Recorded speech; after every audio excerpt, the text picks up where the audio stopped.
Hola, ¿cómo están? Seguimos en la cobertura de Luxury Lab y ahora nos encontramos con Enrique Berruga, quien es secretario general adjunto de la Conferencia Interamericana de Seguridad Social.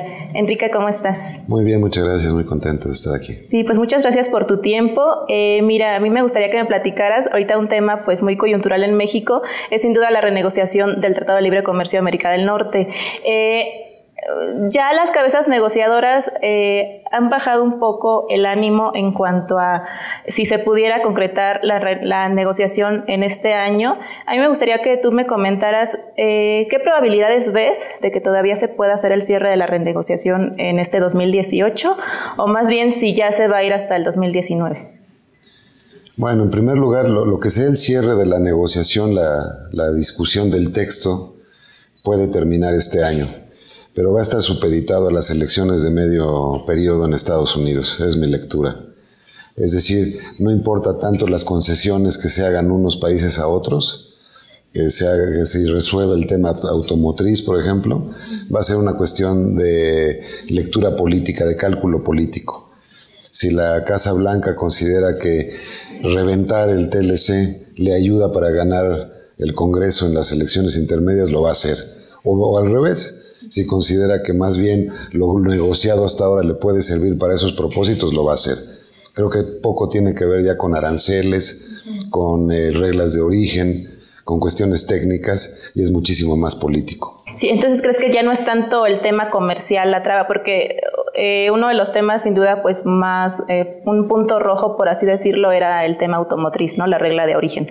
Pero entonces ¿tú consideras que es más ya un tema político más que comercial? Absolutamente, absolutamente. Creo que siempre lo ha sido, pero ahora se revela con mucha mayor claridad.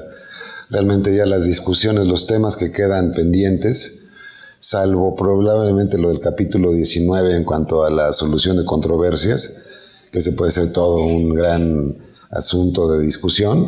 Salvo ese, yo creo que todos los demás se puede avanzar con relativa facilidad, con concesiones mutuas más o menos fáciles de otorgar, pero creo que la lectura va a ser esencialmente política, y en ese sentido, si va a haber algo, que no podría yo garantizarlo, yo calculo que será entre septiembre y octubre, más cargado octubre probablemente. Ok, y entonces ya lo tendría que votar el nuevo Congreso en Estados Unidos. Eso de cualquier manera, si se diera la notificación el día de hoy, corren 6 meses para que la Casa Blanca envíe el texto final al Congreso.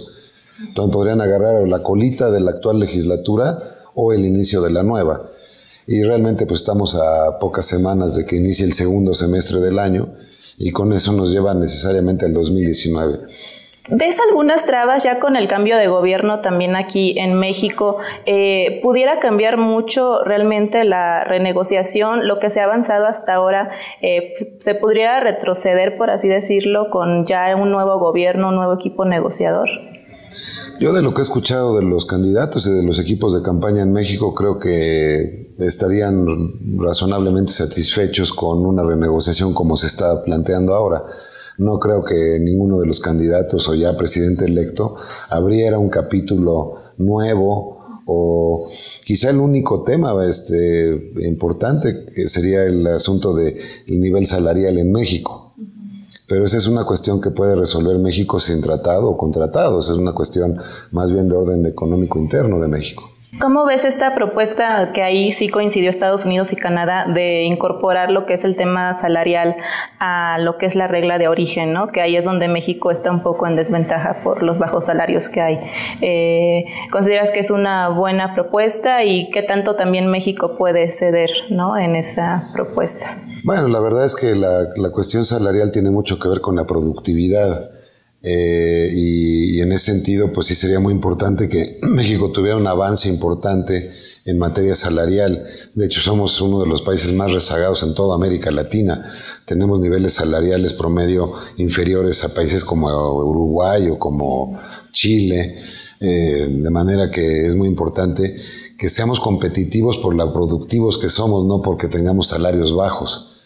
Alemania, por ejemplo, es un país hiperproductivo, hiperexportador, y tiene salarios altísimos. No es una cuestión de ser competitivos porque la gente gane poco y sea pobre. Creo que ese ciclo hay que romperlo en México más pronto que tarde, y si el TLC es un incentivo para hacerlo, yo lo vería con muy buenos ojos. Ok.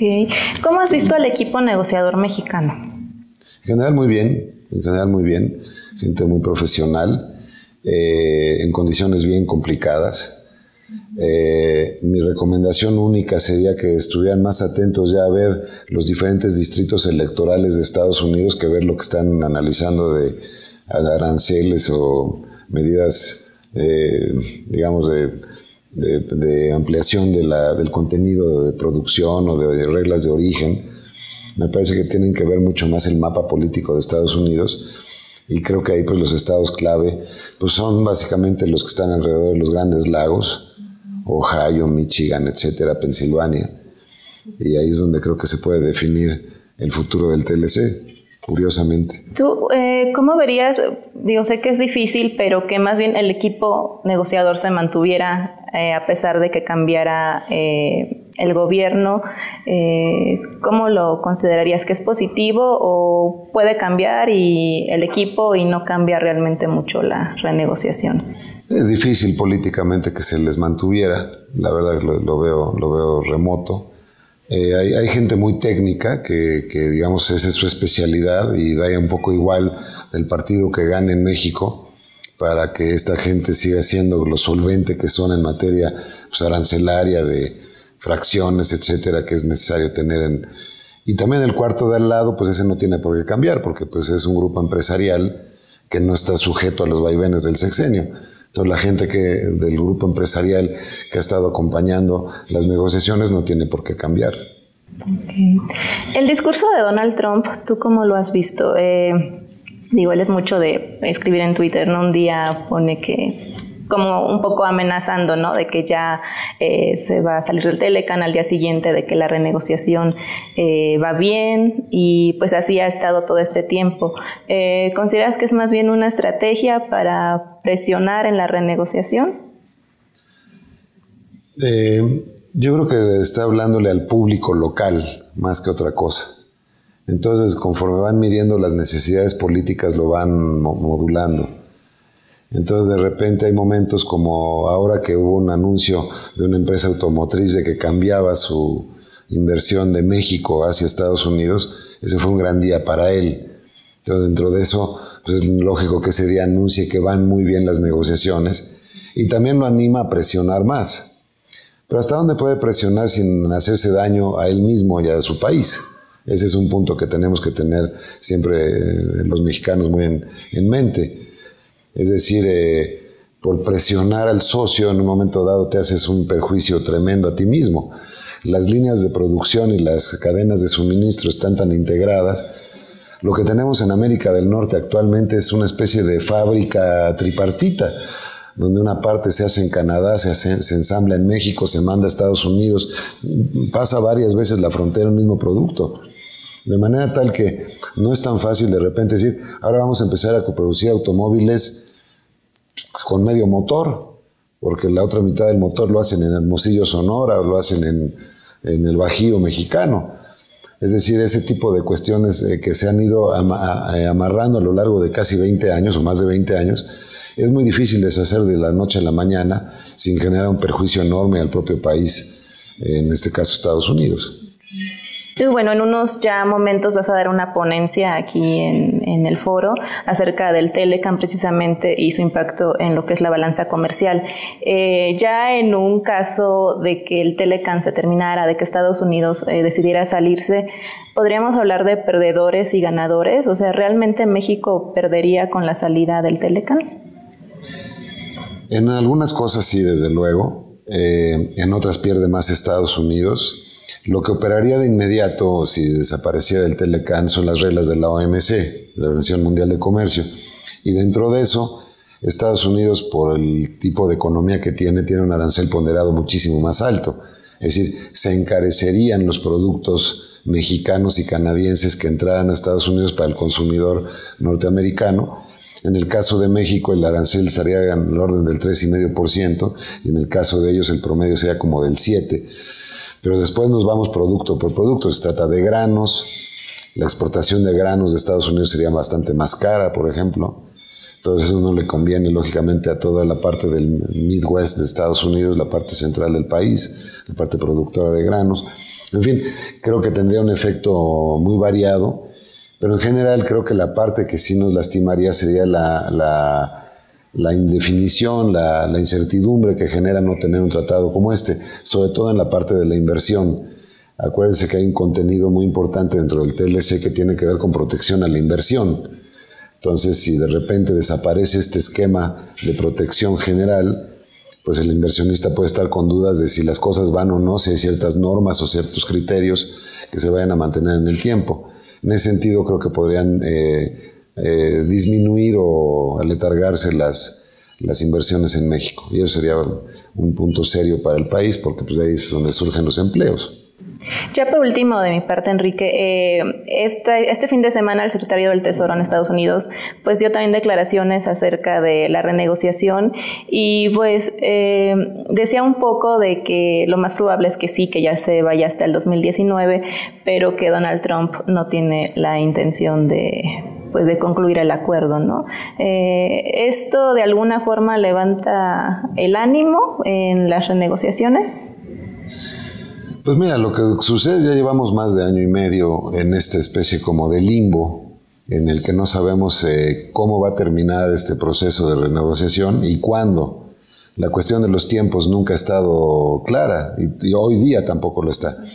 Entonces, digamos, los mercados ya han tomado cierta costumbre, han ido haciendo la piel más gruesa para poder acostumbrarse a esta incertidumbre. Si nos vamos en la negociación hasta el año 2019, tampoco pasaría algo mayor.